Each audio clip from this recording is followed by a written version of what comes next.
You are now tuned in to the Storm Tracker Podcast.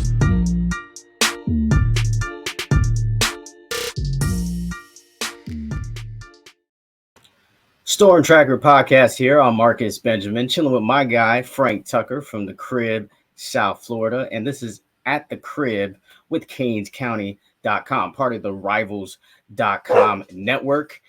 And we are going to talk a little Miami Hurricanes game week this week. They play Miami of Ohio. We'll find out who the real Miami is by the end of the week. And we're also going to talk a little bit of recruiting as well.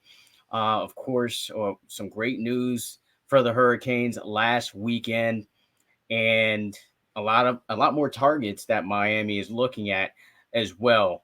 But once again, before we get started, make sure you subscribe to CanesCounty.com, part of the Rivals Network. Like I said, you can subscribe for free for the first 30 days with the promo code Miami30. You see it scrolling at the bottom there. Make sure you also subscribe, like, and comment on this podcast and YouTube channel live from Canes County. So now we've had some big news come out today, Frank. Cristobal has been in somebody's DMs apparently and was able to kind of pull him to Miami. Jamil Burroughs, defensive tackle from Alabama, was in the transfer portal, but apparently is enrolled at Miami, according to reports. I think it's a great move, obviously, because when you look at this defensive tackle position, you got players like Leonard Taylor and Branson Dean likely going to be the two starters, and maybe rotate Akeem Mesidor and maybe Ruben Bain in the middle as well, because those are the two versatile guys. And then behind them, you've got Ahmad Moten and Jared Harrison Hunt, and pretty much an unproven Joshua Horton as your defensive tackle guys. So it definitely is a good move to kind of bulk up a position of need. What were your thoughts of when you heard the news come out today? I liked it. Listen, he's in Saban's backyard heavy this offseason. He got Javion Cohen, offensive guard, who's one of the better players on this Miami team. Now he's got a defensive tackle from Alabama who actually played at Alabama last year. Double-digit pressures. Was a guy that was able to get interior pass rush ability out of himself very early on in his Alabama career. And listen, anytime you can add depth on the defensive line, it is a positive. We saw what the trenches look like on both sides of the ball at points last year once injuries started to hit. And listen, it can derail a whole season. This is a kid that could be a depth guy. Obviously, he's going to have to learn the defense. But if he can give a pass rush type role very early on in his Miami career, that would be a huge bonus. I think that Miami at the top is really good. Branson Dean is one of the best transfer portal defensive tackles out of this last cycle. Leonard Taylor is a potential first-round draft pick. We've heard really good things about Ahmad Moten. We know that Josh Horton is a guy that they see as a potential first-round draft pick. But things have been really quiet with guys like Thomas Gore and Jacob Lichtenstein. It almost makes you wonder what's really going on there. Are they guys that are going to be able to contribute this year? Because I haven't heard anything. I don't know about you, but it's been pretty quiet. And those were two guys that came over as transfers in the past two seasons, and those kind of look like misses for Miami. So if Burroughs, who brings a comparable size to what Miami's looking for as they develop the trenches to compare to the rest of college football's powers, it's only going to help. It's only going to help, and I love the move. Yeah, absolutely. I mean, I think it kind of came as a surprise, very similar to how Lucius Stanley kind of came as a surprise last year when they added the running back from UAB. It's kind of under the radar, adding a player this late in the game. I mean, literally, we're 48 hours or so away from game one, and you're still adding depth to the roster. So it's definitely a surprise to kind of see that happen, but kind of a pleasant one to see some depth added at a key position. I'm going to move on to the next topic, which is Zaquan Patterson, the 5 star out of Chaminade, Madonna, makes his commitment to the U on Saturday at halftime of the game against St. Francis, Maryland.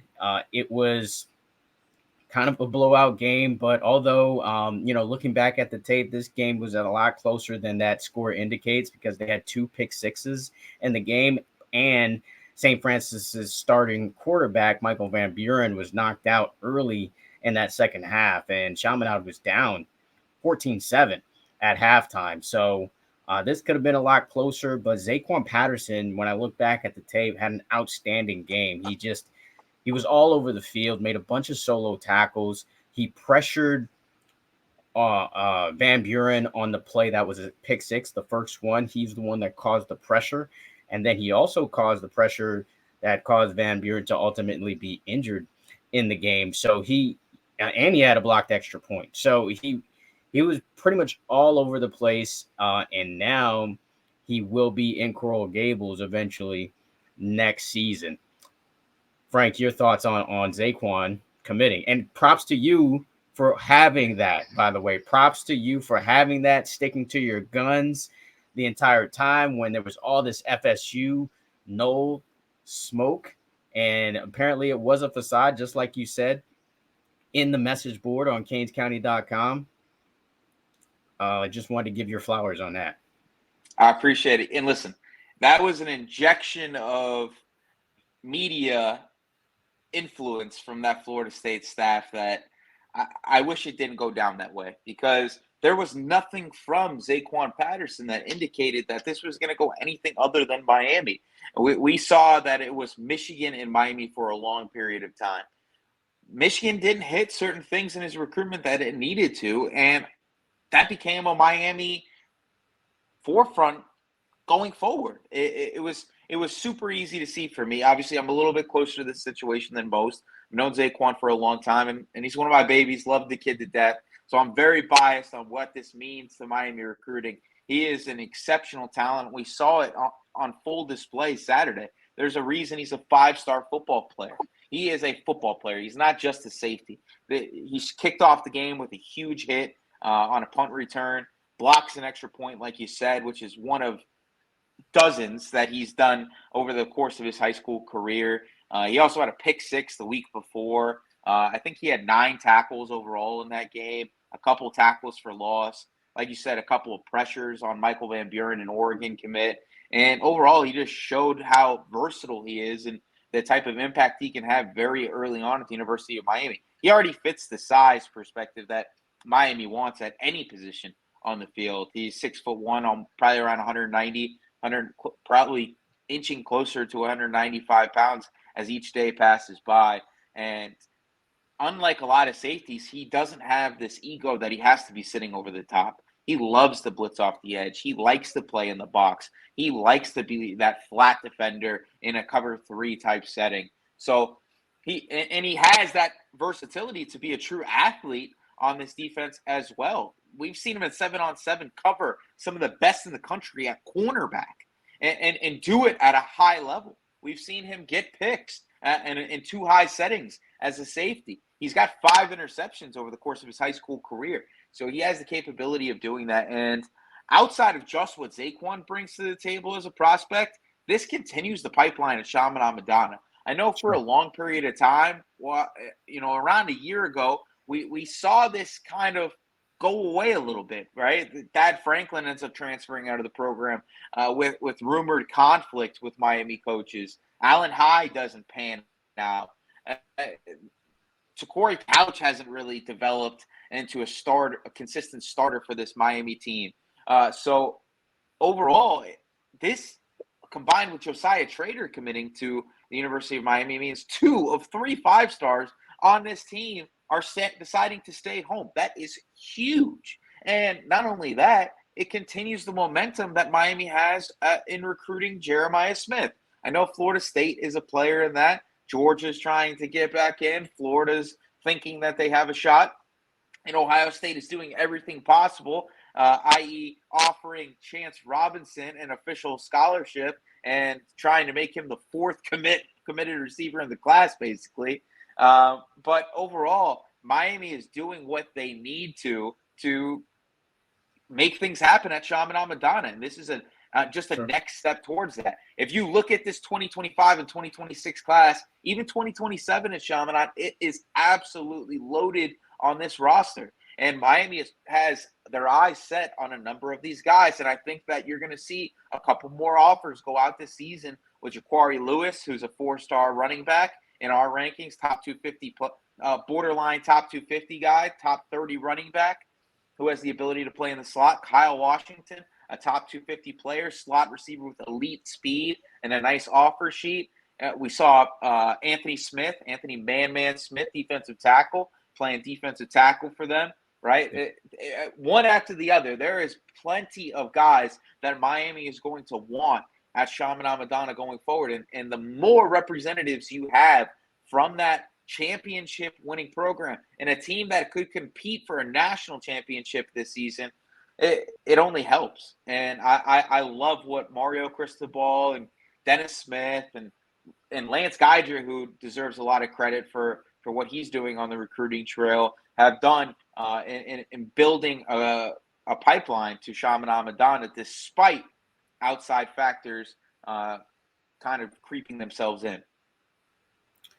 Yeah, an outstanding get for Miami for sure. They are now 13th when it comes to the Rivals team rankings. 22 recruits altogether, and now have 2 5-star talents to its class. And that pipeline, like you said, the Chaminade Madonna could continue. We'll move on to this week's game, man. Miami versus Miami. And a lot of interesting comments before we kind of dive into this game from Brett Gabbert, the quarterback for the Red Hawks. Was asked about. I think he kind of took the bait with the question. That's what us media people do. We put the bait out there, and some people bite and some people don't. And Brett bit the bait and said that Miami of Ohio is the real Miami, which, all the fans have kind of now heard that. So they're going to be a little bit more juiced up for this game. And I personally actually asked Cameron Kinchens during the press conferences this week about Brett's comments. And of course, he did it in a very business-like fashion, saying basically that they don't need any more motivation. They are motivated enough already. Who wouldn't for a season opener? So we do have a game preview coming up that my guy Frank put together where he kind of broke down everything. But when I first look at this game, I'm concerned with, 2 things that every football team is concerned with, right? Running the football and stopping the run, right? And with with this team, it's been a cause for concern with stopping the QB run, especially. So from what you've seen or read or researched, Frank, what are the chances that Miami stops the run and is able to run the football? Yeah, just starting off on the offensive side of the ball. Listen, this is a very good defense. They bring back a middle linebacker that had 124 tackles last year. 5 of their leading returning tacklers come from the secondary, and that means that there's a physicality to this defense that not many Group of 5 programs have. They also basically returned their entire defensive line, which is huge. They have 2 guys with 5+ sacks. One of them is a projected all-MAC performer this season, according to Pro Football Focus. And this is going to be one of the better defenses that Miami plays all year long, in my opinion. They were number 1 in the conference in scoring defense and run defense.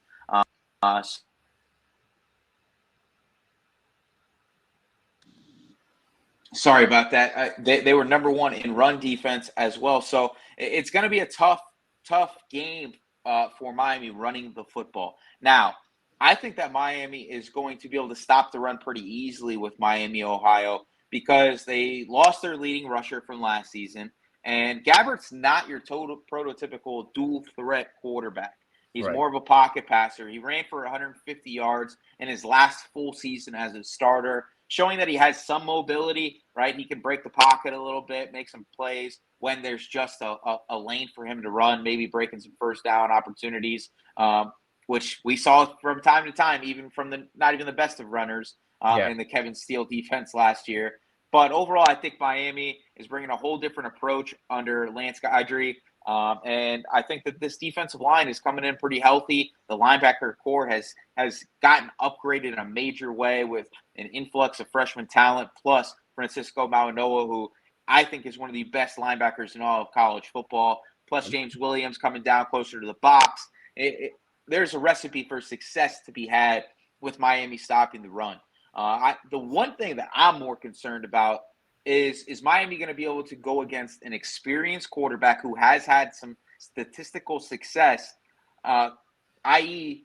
Middle Tennessee State last year, and show that they can be consistent on the back end of their defense, right? You got a lot of moving parts outside of James Williams and Cameron Kinchins. It's the Brown brothers. It's Darryl Porter. Is Takori Couch going to make that step up this year as like a sixth year guy, basically? Are any of those young guys like Jedias Richard going to be able to come in and make anything happen? There's a lot of question marks on the back end of Miami's defense, especially at cornerback.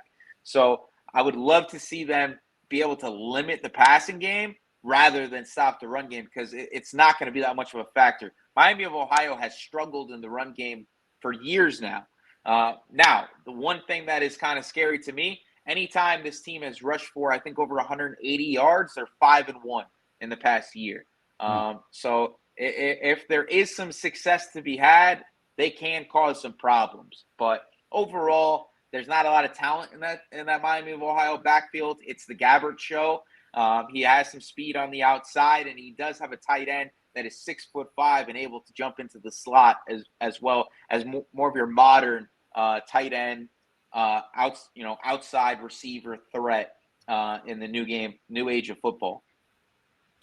Yeah, I think this is a game where the corners are going to be tested here, because if I'm Miami of Ohio, I'm going to try to test these corners. I mean, new guys here with Miami, I am going to try to take my shots, because if they are going to stop the run like you say they will, then they're going to have to take shots, right? So I think they'll try to do that early and really trying to open up that defense so they can, gash them later with some, draws or some misdirection type of runs. So that would be my game plan if I were Miami of Ohio. So I really kind of want to see, one of the keys to this game for me is definitely, are we not going to see these big plays that we saw Miami give up last season? Because Miami had superior talent to Middle Tennessee State. I don't care what anybody says. They just got beat on 4 or 5 deep plays. And that ultimately was the difference in the game. So that has to be shut down. And I think with the experience that you have with the Cam Kinchins, the experience that you have with a Devontae Brown, I think that is shut down. And I really don't see this team, Miami of Ohio, the Redhawks, scoring more than a touchdown in this game, unless Miami has a critical turnover or some kind of special teams miscue. I really don't see Miami of Ohio scoring more than one touchdown in this game. They may get a couple of field goals to add with that touchdown, but that's kind of the main key for me. Can they stop the big play? I mean, stop the deep ball from happening, and I think they will. Well, what's the key for you? The key for me is stopping Gabbert. The last time he was healthy, obviously last year he only played in 4 games and was injured with a shoulder injury. But before that, 26 touchdowns is nothing to shake a stick at, right? Like he's a good player. And he's had Miami of Ohio as a bowl contending team under his leadership. So I think overall he brings back 2 of his top 3 returning receivers from last year. One of them is a big speed threat. So like you said, this is very similar to the Middle Tennessee team that they didn't really have to run the football on Miami last year. They passed for over 400 yards, put over 40 points on the board. And the other factor for me is Tyler Van Dyke, right? We know that the thumb injury is going to be a factor. He's supposedly 100% coming into this game. That's what's being thrown out there. I don't know how he can be 100% if there was question marks if he was going to play or not, but we will see. I hope he is, because I don't know if you can rely on Emory Williams or Ja'Cory Brown in any capacity as of yet. Emory Williams was a 3-star prospect. We talked about it. He was a project. He could be the future of this program. He has the talent to do it. I just don't know if he's ready. Yeah. Right? Throwing him in the fire very early on, I don't know if that's such a good idea. But Ja'Cory Brown, I don't know if he has shown that he is able to be the passer that he needs to be on a consistent basis. And this is a Miami of Ohio team that's going to stop the run. Don't think a read option offense is going to be what it takes for Miami to get the blowout that they need to kick this year off. I think we're kind of tired of seeing 30-7 results against the likes of Appalachian State and UAB. And Miami needs to turn the corner against these group of 5 opponents. The key to that is going to be Tyler Van Dyke. The run game is going to be fine. You got A.J. Allen, you got Mark Fletcher, you got Henry Parrish. You even have a couple of guys behind them that are going to be able to contribute in this game. But overall, it's going to be the passing game that has to show in this air raid attack that it's alive again, right? When Rhett Lashley left, so did the passing game. And I want to see Tyler Van Dyke get back to that Heisman form. We need to see 300 yards and 4 touchdowns from this guy within the first 3 quarters, in my opinion, to show that this is a team that can win 8 to 10 games in what could be a tougher ACC this season. So overall, the key to success for me is, how is Tyler Van Dyke going to look, and how is this defensive backfield going to look? Because this is going to be a game predicated on a passing game, in my opinion. Yeah, I definitely agree. I think there needs to be some plays downfield here. I can't think of too many plays downfield that we saw last season.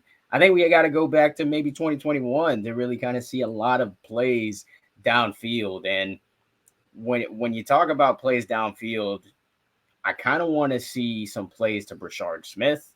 I want to see some plays to maybe Elijah Arroyo. From what we hear, he is basically ready to go, and 100%, if not near 100% healthy at this point. If that's so, then we need to see him involved in the passing game, because early on, before he got injured last season, we were calling for that. You and I were calling for that while we were in the press box. Like, how come Elijah Arroyo's not getting more touches or getting more targets and opportunities? So I definitely want to see Elijah Arroyo come back true to form, catch a long pass down the seam to really threaten a defense from the tight end position.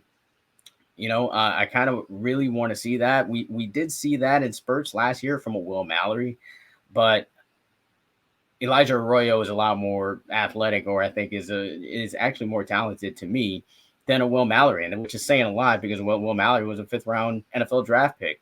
So definitely want to see plays downfield.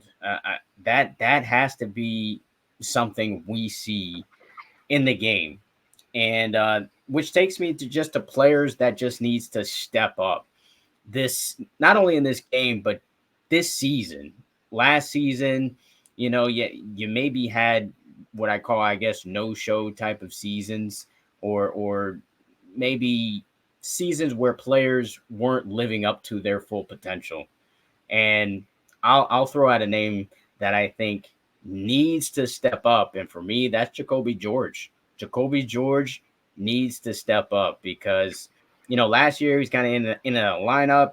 He did have an injury, and he was suspended, I believe, for a couple of games as well.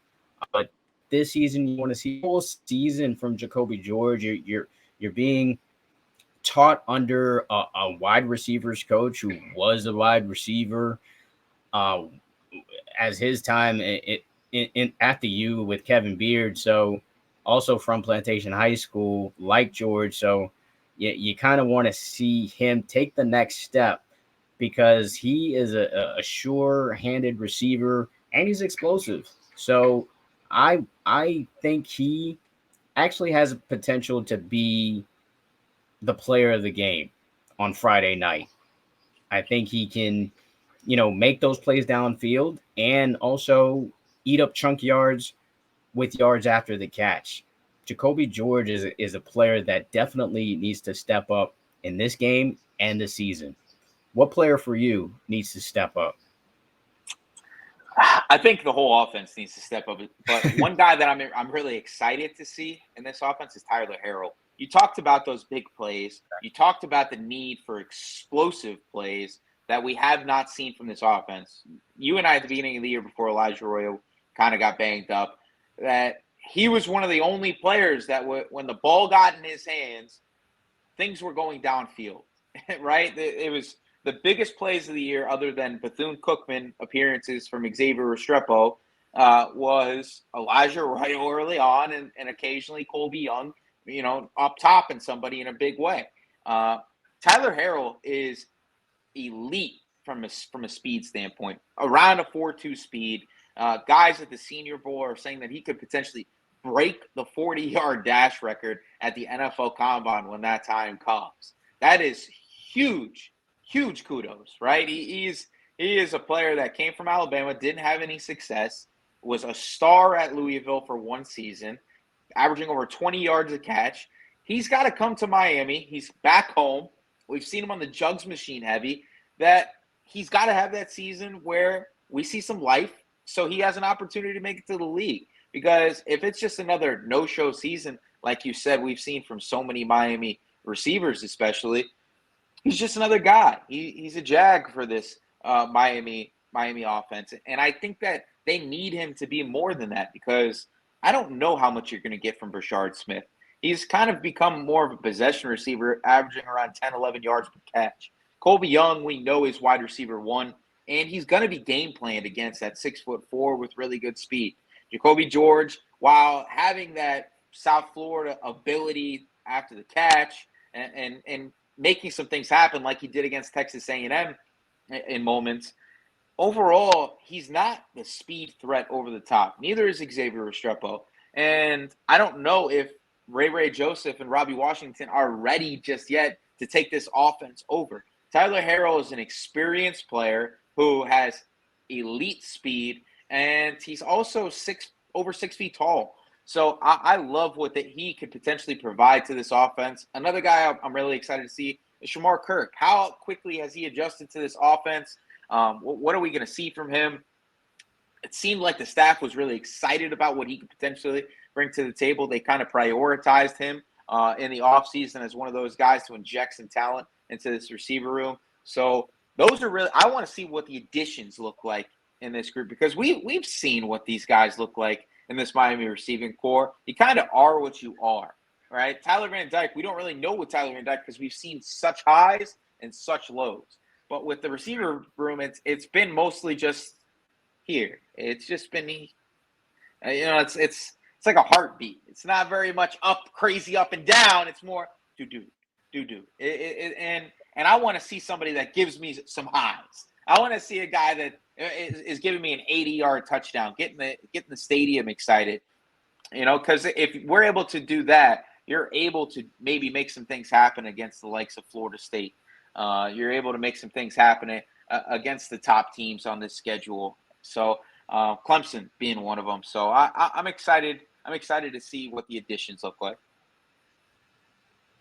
Yeah, me too. So we are about 48 hours away from the game, and Miami is a 16.5 favorite. You think they cover the spread on Friday? If Van Dyke is playing, I do. I do think that they hit the spread.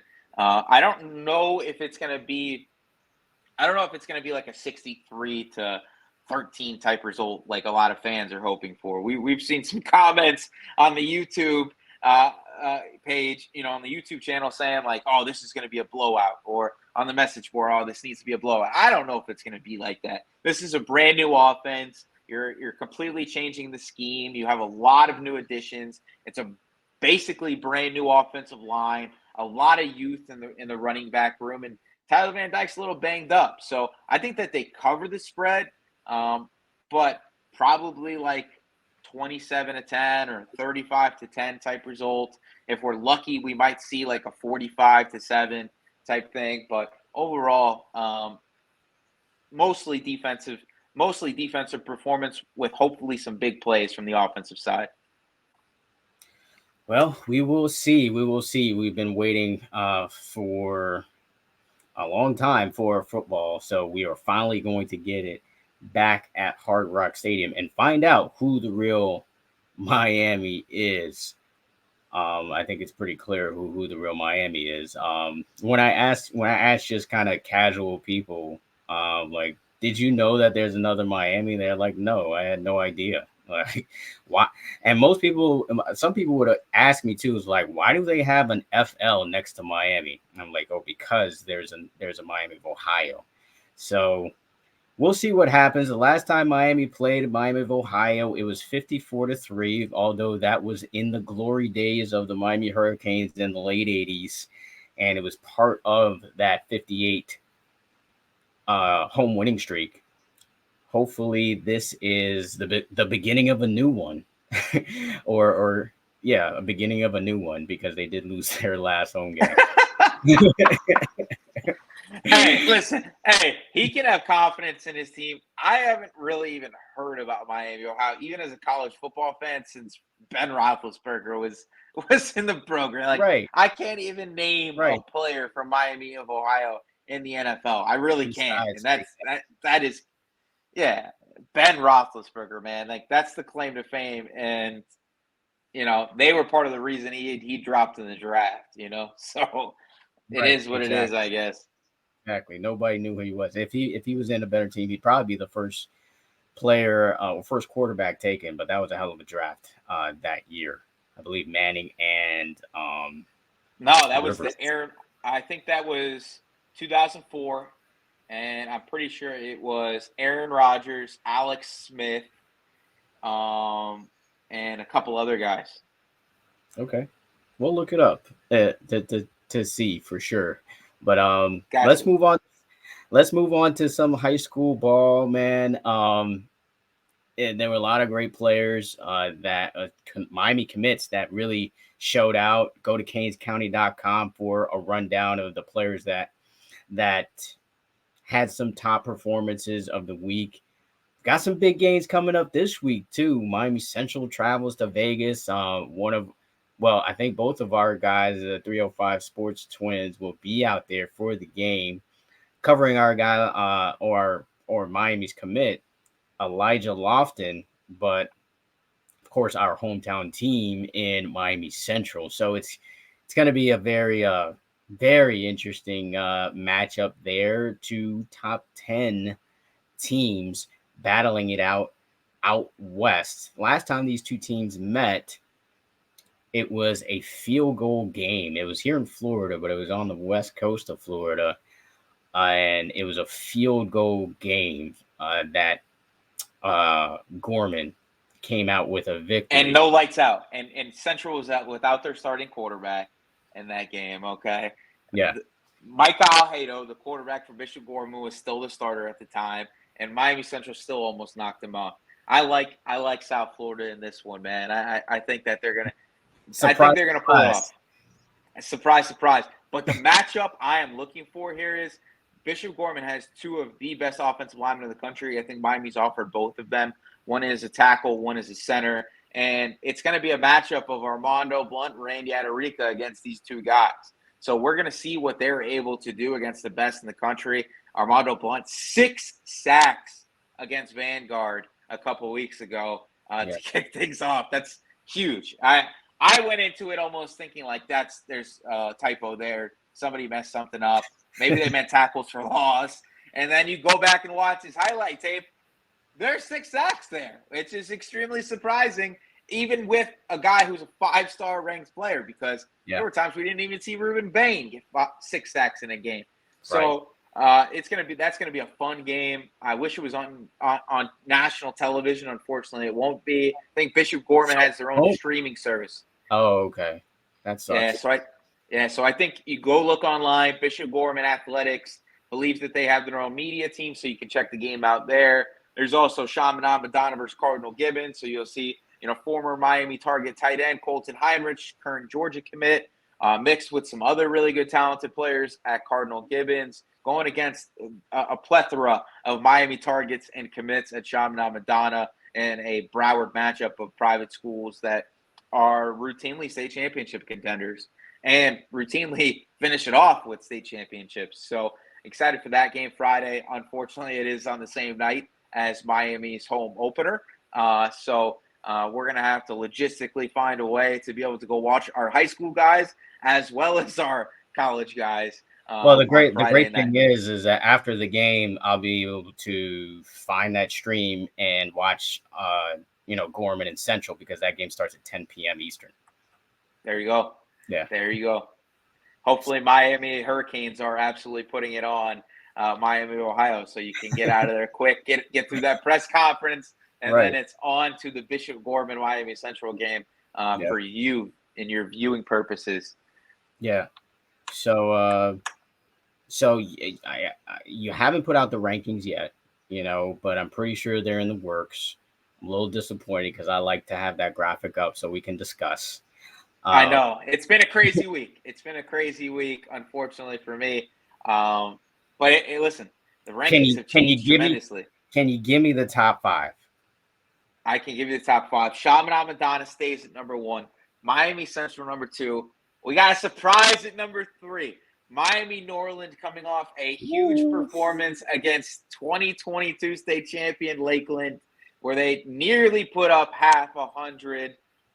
Jumps to number 3 over St. Thomas Aquinas. I'm putting St. Thomas at 4, despite a tough game against St. John Bosco. So St. Thomas dropped 1 spot. 1 spot. They dropped 1 spot. Okay.